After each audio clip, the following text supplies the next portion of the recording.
Welcome, everyone. I have with me Chris Considine, who came over here, who graced us with his presence from Victoria.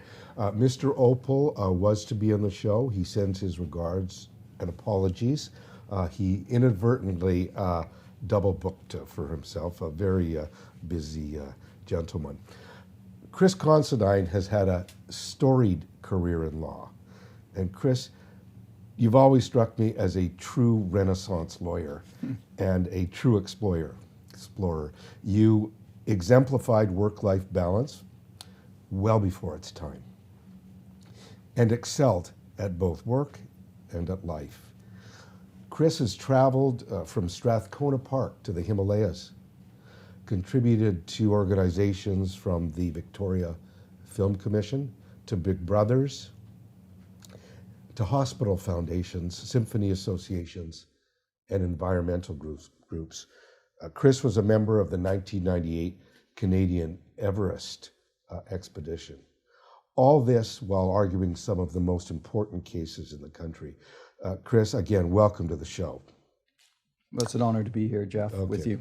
Thank you, Chris. You know, one of the most important values for new lawyers is being part of a community.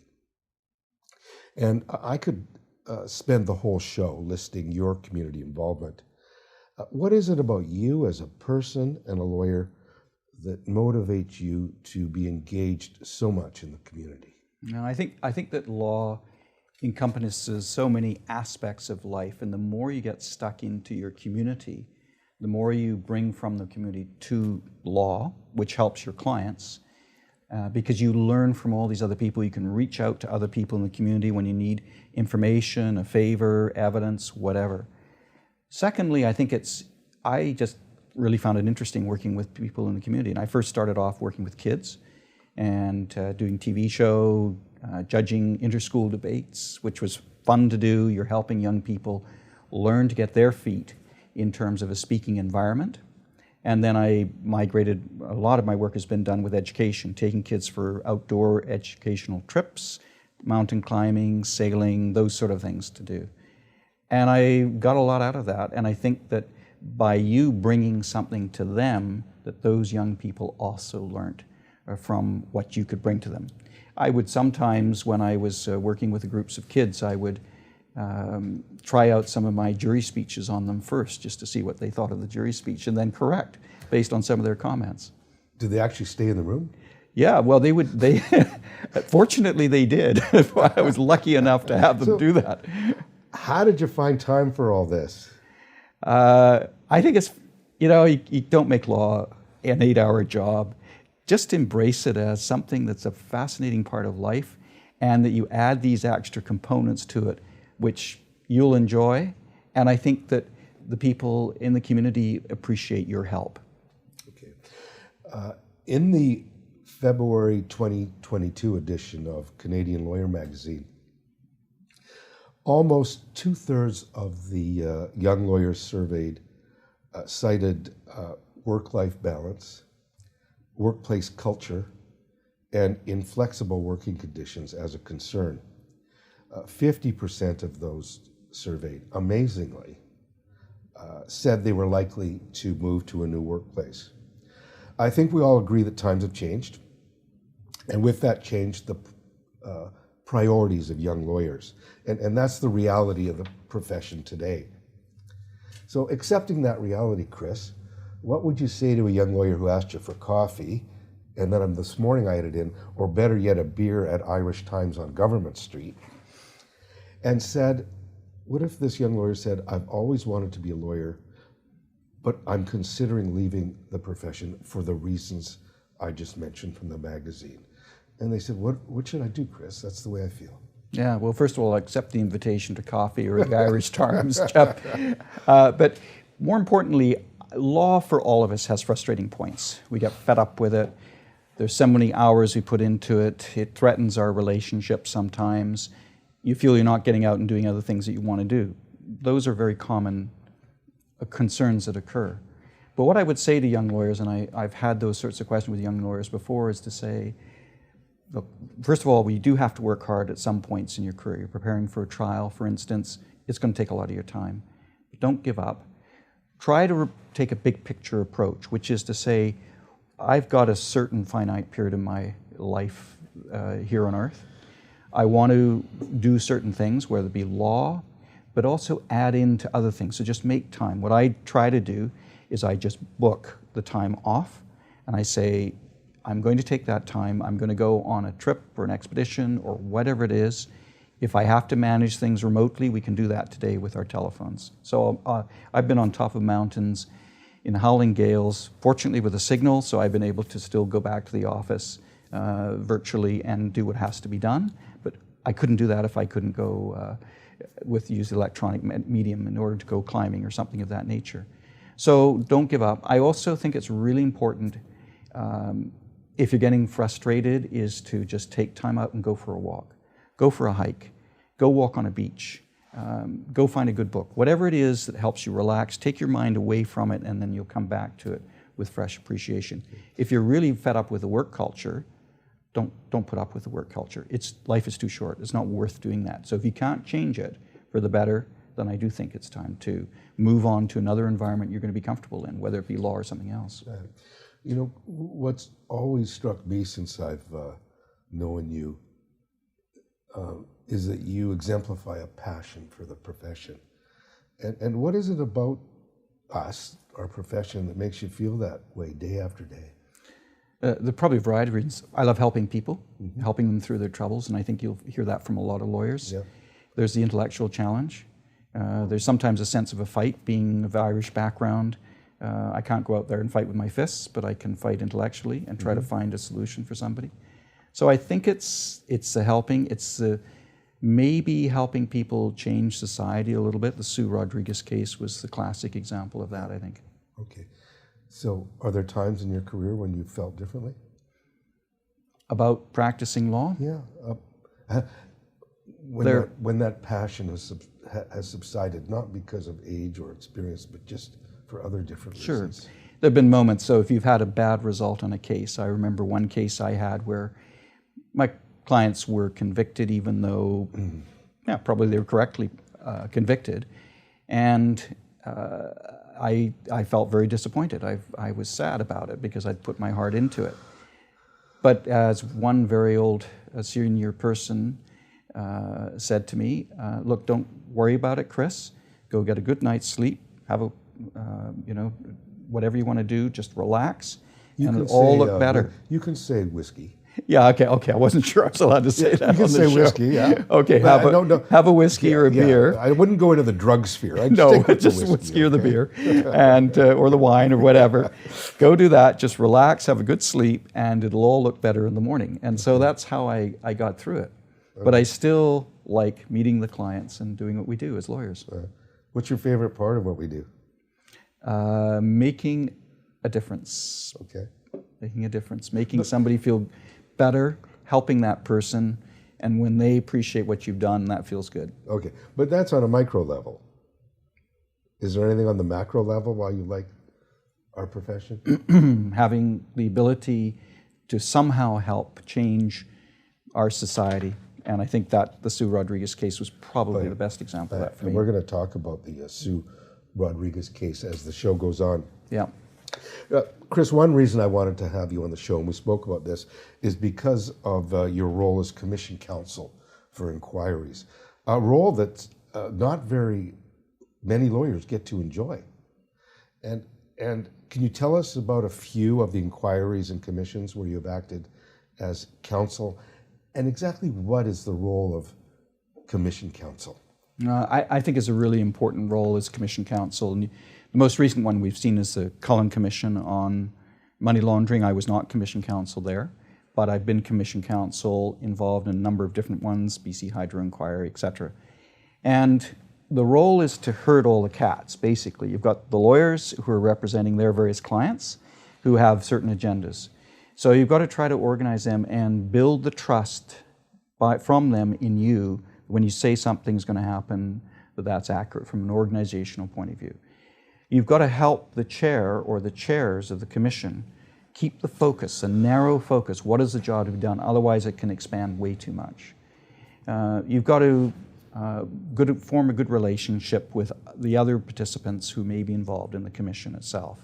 So it's a really important role in order to make a commission work well and develop a really good relationship with your commissioner as well. So I'd say right off the top, know what the objectives are, help the commissioner stay on track, develop good relationship with all the other counsel, and just keep it going. So what can young lawyers do to become involved in that kind of work? Because it's not one you often hear about. Yeah. You hear about people saying, I want to be in-house counsel, or I want to work at a pro bono legal clinic, but you never hear anybody say, I want to be commissioned counsel. Right. So the best way probably is to start off is by being a junior commission counsel. So if a commission is formed, then submit an application to the commissioner to see if that person will accept you. Okay. Number one. Number two, if you do a really good job as counsel in the courtroom, or you've excelled in certain other areas such as in securities work, etc., depending on what the commission is all about, then you will have created a name for yourself so that the commissioner will say, I know, or somebody's told me about so-and-so, and that'll give you the opportunity to work in that capacity. Okay. Chris, you have vast litigation experience, and I want to ask you a few questions, as I always like, as I said, our viewers to leave with some tips, okay? Sure. So what's the most important tip you would give a young lawyer about trial work? Leaving aside caring about the client and wanting to achieve the right results for the client, I would say is preparation. Louis Nizer, you remember Louis Nizer after the Nuremberg trials, he wrote a book and he said that preparation are the keys to success in law. You just got to do it. You got to game it all out. So it's long hours, it's weekends, but if you do it right, you'll really be successful in that courtroom.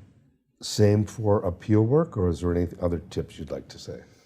So the appeal work, what I do then is get somebody, a junior, to spend the evening or a couple of days beforehand with me thinking of every single question that the court could ask and then trying to anticipate those so that I can figure out what I'm going to actually say to them in the courtroom. The Supreme Court of Canada is probably the prime example of that. Interesting. What about, and this is a problem we all have, dealing with difficult clients? Have you, over the years, come up with some perfect idea how to deal with that? There's no perfect idea, Jeff, you know that.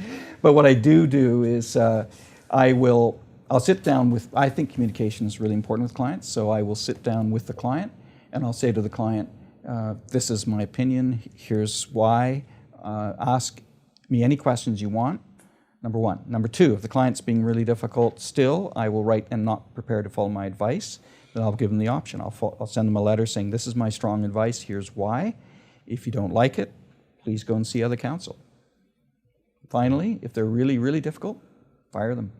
Okay. Basically say, you know, it's been interesting acting for you and I wish you all the best. I'm going to recommend other counsel for you. You don't phone a practice advisor first to see how to do that, huh? Of course I would always phone you, Jeff. All right, let's talk about dealing with difficult lawyers. Yeah. Larry Posner, a well-known lawyer from the U.S. who wrote the Bible on cross-examination, has been on the show. And he said, with an opponent you truly despise, don't let that affect your tactics or your ethics. Right. How do you rise above it, Chris? Totally, just take the high road and be courteous. Okay. It wins. Kill him with kindness. Okay. And what do you do about a client that complains about your bill? Sit down with the client and go through the bill with them and explain to them why. And if they've got some good points, listen to them and make the appropriate adjustments. Okay. And stay away from a registrar's hearing, I suppose. Absolutely. Okay. Although I had one registrar when I was my very, very early career, said to the client who was complaining about the bill, said, there are two important people in your life, your doctor and your lawyer. This bill's fine, pay it. Okay. And how about a young lawyer in court who's dealing with a judge that they believe has prejudged their case? What would you say to the judge? To the judge or the lawyer? What would you say to the judge? What should the lawyer say to the judge? Okay, what I would say is to not get into a fight with the judge, to maintain your cool, proceed with your case as you have planned it out. Pick up on some hints from the judge. So if the judge is saying, I have that point, please move on. Follow what the judge is saying and move on. You've already made your point. But don't get into a dispute with the judge in an acrimonious manner. That will not benefit you in the end of the day. There's always the Court of Appeal if you need it. Okay. In a recent International Bar Association Young Lawyers report, lack of mentors was a major complaint. As a result of COVID and workplace isolation, access to mentors has become, I think, even a greater problem. In my view, it's been a problem for years. Isn't mentorship crucial to our profession, and how do we solve this problem, Chris? We talk about it all the time, but it remains an issue. Yeah, I think it's a really important point, Jeff, because if younger lawyers who are starting out don't have the benefit of the wisdom of the more senior lawyers, they're not going to be as good ultimately. I learned, probably like yourself, from some very fine senior lawyers, and I continue to learn from them as well. How do we address it? I'm not exactly sure, except that I think that if you're a young lawyer starting out, what I would try to do is get to know one or two senior lawyers, phone them up and ask for advice on different issues. In some cases, say, do you mind if I tag along on a case? Can I do some research for you? Get to know them and listen to them. Great idea. I found so often over the years that there were times when I really needed somebody to lean on. I had somebody there. I would be very difficult. It would have been very difficult for me if I hadn't. And so I feel quite strongly about the issue of lack of mentorship, but I don't think it's ever been solved.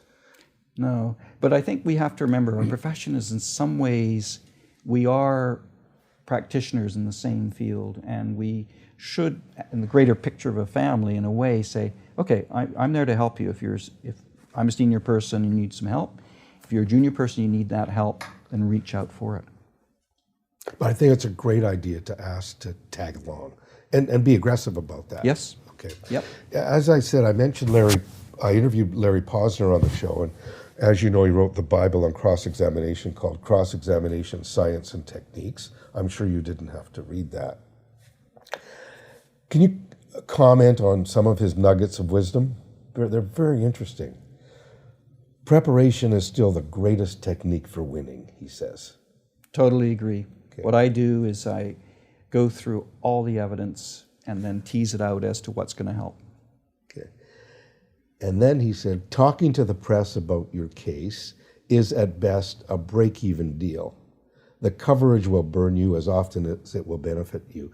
Chris, you must have had many cases where the press has been involved. What's your take on that? I almost never talk to the press unless there's a particular point that I think is necessary that will help my client, because he's quite right. Most of the time, the press are looking for a story and they want controversy. That's how press sell. Consequently, saying something to the press about a case, it's a no-no to say, well, a case is on and before the court. That's totally and utterly inappropriate. And you shouldn't do it except in a very extraordinary situation. You want to talk to somebody in New York about that today? Yeah, I know. And then Mr. Posner said, as a nugget, when a defendant wants to fire its current lawyer to hire you, be reluctant to say yes. Correct. Why? What I'd always do is, Why? what I think it's a discourtesy to the lawyer, because there may have been a breakdown in communication. So I always say to the client, go back, see your lawyer, go and chat to him or her, express your concerns, do it in person, and then if you're still having problems at the end, then come back and talk to me, and I'll see if there's anything we can do for you. But I really think you should go and work with your client and your lawyer. Yeah. One thing I always wanted to do when that happened is I wanted to see the whole file before I ever said yes. Oh, I won't act for somebody unless I've seen the file. There you go. And that's a great tip for everybody out there. Ask, and if you want the file, just with the client's permission, ask for the file on a second opinion basis, so that you're not getting stuck as counsel until you've actually had a chance to review that file. Absolutely. You'll find out more from the file than you ever will from your client. Absolutely. Okay. But encourage the client to have a good relationship with their current counsel if possible. I agree. Larry Posner then went on and said, "Your reputation for integrity will win you more motions than case law." The judges in the coffee room say to each other, "Who have you got appearing before you?" It's Jeff Rose. He's a solid, fine person who's excellent, will never lead you astray. In other words, always be candid with the judges and don't shade the truth or the facts with them. When we were growing up, it was reputation, reputation, reputation. It might be still that way. It's still that way. It's still that way. Yeah. And then lastly, Larry Posner said, "Clients benefit from your reputation. It's not in their interest or yours to do anything questionable." Correct. Even if they think it is. Yep, that's absolutely, and it's very important to say to your client, when your client says, "Well, I'd like to do this or that," say, "No, that's not appropriate. It won't get you anywhere with the judge. In fact, it'll be inappropriate for your case totally and hurt you." Yeah. So before I ask you some dreaded rapid fire questions, Okay. On a number of occasions, Chris, when I've had coffee with you, I've heard you discuss public policy. I've never, ever heard that discussed with lawyers before. Don't worry, it does not make you a nerd, okay? You're fine. You're fine. It either seems to be a lost art or legally irrelevant. In one of the most important cases in Canada that you mentioned, Sue Rodriquez versus the Attorney General of this province and Pro-Life Society of BC, with respect to the right of a terminally ill person committing physician-assisted death, if I can say that. You were counsel for Ms. Rodriguez. In the trial court in Victoria, Mr. Justice Melvin said, "In the case at bar, this court is asked to move beyond the judicial domain and into the realm of general public policy." The great Chief Justice of this province, Al McEachern, dissented in our Court of Appeal and acknowledged the policy dimension of the case and rejected the notion that court should not abnegate. Now that's a new word that I learned, abnegate. Should not abnegate responsibility for interpreting the law and await further direction from Parliament. Okay? In the Supreme Court of Canada, as you know, the majority analyzed both legislative and they analyzed social policy in order to determine whether fundamental principles had evolved that conflict with the balancing of interests that Parliament has to consider. So is public policy a lost art or legally irrelevant? No, I think it's very relevant. And what you'll find when you go up to the court levels until you get to the Supreme Court of Canada, that when you get to the Supreme Court of Canada, they're very focused on what should be the policy, what's the right thing to do, and more so today than I think they may have been even 30 or 40 years ago. So when I go and have been in the Supreme Court of Canada, I always incorporate into my thoughts what is the right thing, what's the public policy that we should have here from a judicial perspective. In Rodriguez, basically I learned subsequently because I was advised about what the thought process had been behind the judgments, and there were two, as you know, principal judgments, one for us and one against us. It was 5-4. And the court eventually was of the view that Parliament should deal with this very interesting but intricate subject. My feeling was that Parliament wasn't prepared to move, that the Charter is there to represent overall public policy for this country and our citizens, and there's a time for the court to intervene through the use of the Charter to create a public policy that's an appropriate one in which Parliament won't do so. Many will criticize me probably for saying that, but I think that we have to, if we say the Charter is to represent the values by which we live as Canadians, then the job of the court is to interpret that Charter and incorporate those values into our society and our public policies. Okay. And are public policy or social policy arguments restricted to the Charter, and if so, should they be? Good question. I don't think they should always be, because I think there's flexibility outside the Charter as well. In certain circumstances, you can use the inherent power of the court, you can use equity, various number of factors as well. Okay. Do you think of policy arguments in cases other than charter cases? I try to incorporate them in terms of certain issues that I deal with in criminal law, for instance. And I want to incorporate them because I want to say that why we should find a certain way in our court system. Now, most judges in most courts will say, look, the framework of the law is what I have to apply. That's quite correct, but it's how you interpret that framework and apply it to the case in point. Okay. May I ask you some rapid fire questions? Try? Okay. Did the pandemic change you or your practice in any way you think is lasting? Yeah, I think it's been the video system. I think having video platforms for court appearances and client interviews and witness interviews has been fantastic. Okay. That's been the biggest change for me. Is that an access to justice issue? Absolutely. It's a wonderful thing. Okay. And at first, did you feel that way? Yes. Okay. I've been a big fan of videos. Your show is an access to justice in some ways approach. So I think it's good. I never thought of it that way. Okay. Okay. CLE. That's Mr. Considine, when did you first know you wanted to be a lawyer? Oh, probably when I was about 12 or 13. Who did you argue with? That's right. I know my brothers. Huh? My brothers. Your brothers. Yeah. So what do you do after having a real terrible day at work? Really terrible. A really bad day at work. Yeah. I probably crash for a few minutes and just sleep. Then I will go for maybe a hike up in the hills. Yeah. Sometimes just go and spend time with friends, because one of the things we need to do in law as well is to socialize. So just not going to the bar necessarily, but going and spending time with friends who may not even be associated with law, and just go and talk to them and spend some time hanging out. So you bring some more perspective back to what you do. How long does it take you to get back to feeling better? Overnight, basically. I got to get a good sleep. If I got a good sleep, then I'm fine. Okay. And what's your favorite type of restaurant? A good restaurant. Okay. What's on your bucket? I know you travel a lot. What's on your bucket list next?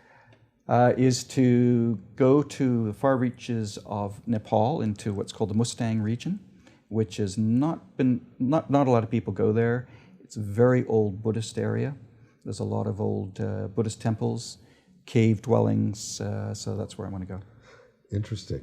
And what's the coolest place you've ever traveled to? Not coldest, because I know you've been in cold environments many times, climbing in your life. But what's the coolest place you've ever traveled to? Leaving aside some of the wonderful cities that we have, I think just being up in the mountains, wherever it is.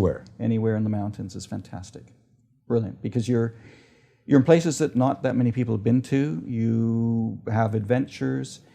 You sometimes forget the office because you're hanging by your fingernails somewhere thinking, am I going to survive? And that takes you away and realizes a whole lot more to life. Have you ever had a problem where you were thinking you might not survive? Sure. Really? Yeah. Yeah, I've been some difficult spots. I bet you weren't thinking about law in those moments. No, I was not. Okay. But back to your question, one of the coolest moments in the mountains has been when I was on the north side of Everest. This was back in '88, before all the people started going to Everest, and you could walk away. We were just staying in small tents. There were only 3 expeditions there. And you could walk away and be totally by yourself on this plateau with Everest right there in front of you and the moon, the full moon. And it was one of those moments where it's very magical to be a human being under a full moon, surrounded by mountains and nobody else. Remarkable time. Very reflective. I don't know if I've ever experienced that. Certainly not at Whistler, I don't think. Well, I'll take you to Everest if you like. Sure. Why don't we do that? Are there any good restaurants there? So it'll be a challenge to find the style that you like. Chris, what makes you laugh a lot, apart from right now? Oh. What makes you laugh Besides talking to you? So I think it's sometimes the silly things that you do, stories and jokes that people tell. It's got to reflect life. It can be serious a lot. There's a lot of fun in life too, and you got to remember that. Okay. Last question. So if you were to devote your life to philanthropy, what cause would it be? education for kids who are less advantaged. That's been one of my big focuses, helping kids who would do really well, but they can't do it for social economic reasons, and so get out there and help them. Where did that come from? In you? Probably because of my own experiences. Okay. All right. Well, we're going to depart a few minutes early today. I had a few more questions for our missing guest, but I'll ask him later and get back to everybody. Chris, I just so grateful you came over to Victoria today. I'm honored to have you on the show. I've always thought your experience and contributions to our profession were amazing. So thank you so much, okay? Wow. And I'll see everybody on Tuesday, April 18th with Gordon Sloan, one of Canada's best known trainers and teachers of dispute resolution. And it will be another great show. So thank you, everyone, and have a good rest of your lunch. Make sure you write down your CPD points, and you can get a lot of them today for listening to Mr. Considine with all of his tips, okay? Thanks, everybody.